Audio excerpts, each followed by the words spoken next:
बिस्मिल्लाहिर्रहमानिर्रहीम। मैं हूं मोहम्मद नसरुल्लाह और आप देख रहे हैं यूट्यूब चैनल। आज जो इंटरनेशनल सिनेरियो के अंदर ये हमारा सेगमेंट होता है जिसमें हम आपको इंटरनेशनल अपडेट्स देते हैं। चंद एक मिनटों में पूरी दुनिया के अंदर जो कुछ होने जा रहा है इसकी हम आपको एक ओवरव्यू देते हैं।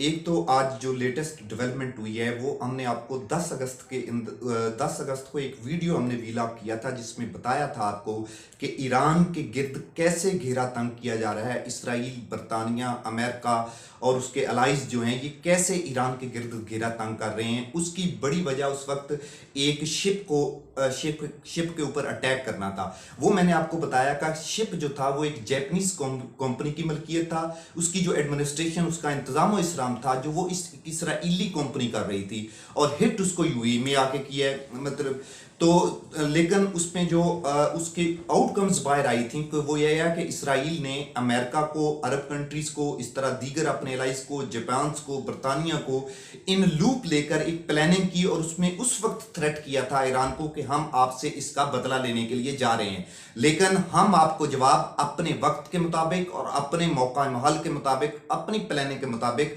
देने का हक रखते हैं। अब जो लेटेस्ट डेवलपमेंट है वो ये है कि जो इसराइल के वजीर खारजा हैं उन्होंने रशिया का विजिट भी किया है, उन्होंने चाइना को इन लूप भी लिया है, उन्होंने सऊदीया को इन लूप भी लिया है, जो बाइडन की इंतजामिया को भी इन लूप ले रहे हैं। वो अमेरिका, जो ईरान का जो उनका प्रोग्राम है एटॉमिक पावर बनने के लिए, जो उस पे ऊपर पहले भी आपको पता है माजी के अंदर भी उसके ऊपर बहुत सारी पाबंदियां आयद थी, उस सिलसिले में वो इसको अभी हवा दे रहे हैं। एक्चुअली वो शिप वाला वाकया हो या जो एटॉमिक पावर बनने का मामला हो, एक चीज तो देखें तय है कि ना तो पाकिस्तान ये चाहता है कि खित्ते के अंदर कोई और एटॉमिक पावर आए, ना ही चाइना चाहता है, ना ही इंडिया चाहता है। जितनी भी एटॉमिक पावर मौजूद है दुनिया के अंदर, वो कोई भी एटॉमिक पावर ये नहीं चाहती कि इस दौड़ के अंदर दूसरे ममालिक भी शामिल हों। हाँ, बड़े ममालिक जो हैं, सुपर पावर्स जो हैं, वो ये एक बयानिया, ये एक स्टेटमेंट जरूर देते हैं अपनी कि हम ये जो है एटॉमिक पावर्स गेन करते हैं, ये सिर्फ और सिर्फ हम अपना अमन की जो कोशिशें हैं उनको कामयाब करने के लिए, बैलेंस ऑफ पावर के लिए, अपने डिफेंस के लिए ये रखते हैं, ना कि दूसरों के ऊपर अपनी मर्जी मुसल्लत करने के लिए, जंग मुसल्लत करने के लिए, दूसरों के ऊपर सर्जिकल स्ट्राइक करने के लिए, दूसरों को डराने धमकाने के लिए इस्तेमाल नहीं की जाती। मगर इसके बावजूद वो सब ये नहीं चाहते हैं कि इस दौड़ के अंदर कोई और। इसी तरह चाइना भी ये नहीं चाहता है, क्योंकि खित्ते की एक बहुत बड़ी सुपर पावर है चाइना। वो कभी भी ये नहीं चाहता, अगरचे ईरान के साथ चाइना के बहुत से तल्लकात में बेहतरी आई है माजी करीब के अंदर।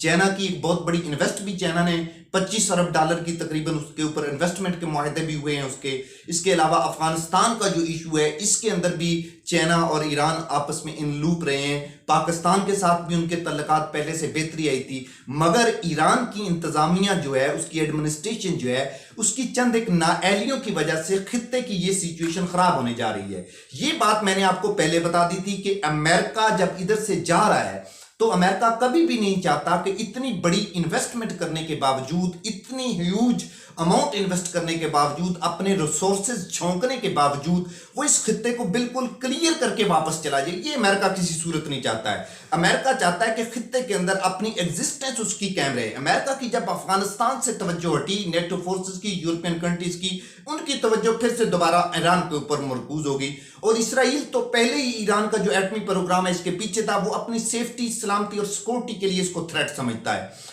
अब जब पिछला जो शिप वाला वाकया हुआ, तब से लेके ग्राउंड बनाने की कोशिश की जा रही थी लोगों के दरमियान, मुख्तलिफ ममालिक के दरमियान, और ऐसा लगता है कि इसराइल वो ग्राउंड बनाने के लिए कामयाब हो चुका है और उसमें उसने चाइना, रशिया, अमेरिका, बरतानिया, इन ममालिक को भी इन लूप लिया और इनको एतमाद में लिया है, जिसकी वजह से अभी जो इसराइल के जो उनके मिलिट्री के जो ओहदेदार हैं आला, और उनकी जो गवर्नमेंट के आला ओहदेदार हैं, वो उनके ईरान के बारे में जो बयान आते हैं वो दिन ब दिन सख्त सख्त से सख्त होते जा रहे हैं। और ईरान जो है वो भी अपनी जगह पे अपनी जो उनके प्रोग्राम्स हैं उनको उसने जारी और सारी रखने का ऐलान किया है, उनके ऊपर कायम रहने का ऐलान किया है, वो भी पीछे हटने का नाम नहीं ले रहा। और ये आने वाले दिनों के अंदर ये कशीदगी मजीद सिचुएशन कशीदा होगी, ये हालात मजीद कशीदा होंगे, ये हम आपको पहले से बता रहे हैं। और इसकी वजह ईरान का कोई एटॉमिक पावर बनना नहीं है, या इसकी वजह कोई अफगानिस्तान नहीं है, इसकी वजह इंटरनेशनल सिनेरियो है। ये बार बार हम आपको बताते रहे हैं, जब तक बैलेंस ऑफ पावर नहीं होता खित्ते के अंदर,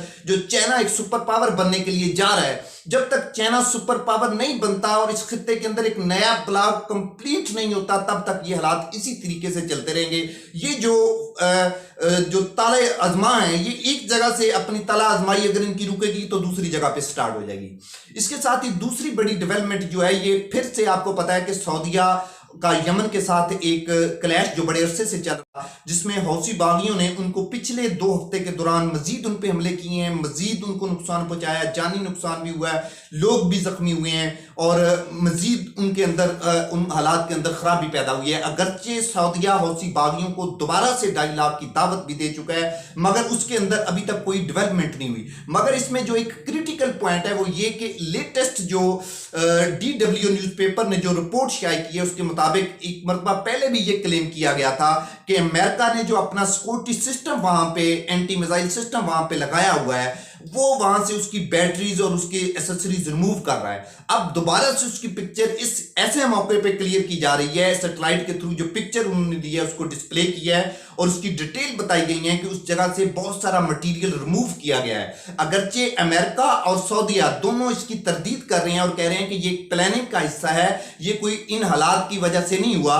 या सडन कोई प्लानिंग नहीं हुई। अमेरिका और सऊदीया आपस में अलाइज हैं और इनके तल्लकात आपस में एक जैसे ही रहेंगे। मगर एक ऐसे वक्त के अंदर जब हौसी बागियों की तरफ से जो हमले हैं उनके अंदर शिद्दत आई है, मिसाइल रॉकेट फायर करने के अंदर शिद्दत आई है, और जो सऊदीया ने हौसी बागियों को 2.5 लाख की दावत दी है, उस पर भी हौसी बागियों ने कोई खास रिस्पॉन्ड नहीं किया। तो ऐसे मौके पे इस तस्वीर का जाहिर होना और इसका मंजर आम पे आना, इसकी एक अपनी इंपॉर्टेंस है। मगर आपको पता है कि इसके साथ ही इन हौसी बागियों के जो हमले हैं, इनका ईरान के ऊपर हमेशा से एलिगेशन लगाया जाता रहा है, सऊदीया की तरफ से, अमेरिका की तरफ से भी और दूसरे कंट्रीज की तरफ से भी। अब जब एक तरफ ईरान की सिचुएशन या ईरान के हालात या ईरान का सांस रोकने की ये कोशिश की जा रही है, दूसरी तरफ ऐसा लगता है कि ये इस चीज को एज बनाकर जो अरब कंट्रीज हैं उनकी सपोर्ट भी ली जाएगी जब ईरान के खिलाफ अगर कोई एक्शन होने के लिए जाता है। इसके बाद जो फलस्तीन और इसराइल के जो हालात हैं ये फिर से कशीदा हो गए हैं। फलस्तीन फजाइया फिर से बमबारी कर रही है हमास के ठिकानों के ऊपर। अगरचे पिछले हफ्ते के दौरान जो हमास के जो फलस्तीन के सदर हैं उनके और इसराइली जो डिप्लोमेटिक्स हैं इनके दरमियान एक मुलाकात भी हुई, बामी डायलॉग का दरवाजा भी ओपन हुआ, मगर उन हमलों के अंदर फिर से ये पिछले 10-15 दिनों के दौरान मजीद शिद्दत आई है। ये थे इंटरनेशनल सिनेरियो जो के अंदर तब्दीलियां जो हो रही हैं। अब तक के लिए इतना ही, बहुत शुक्रिया।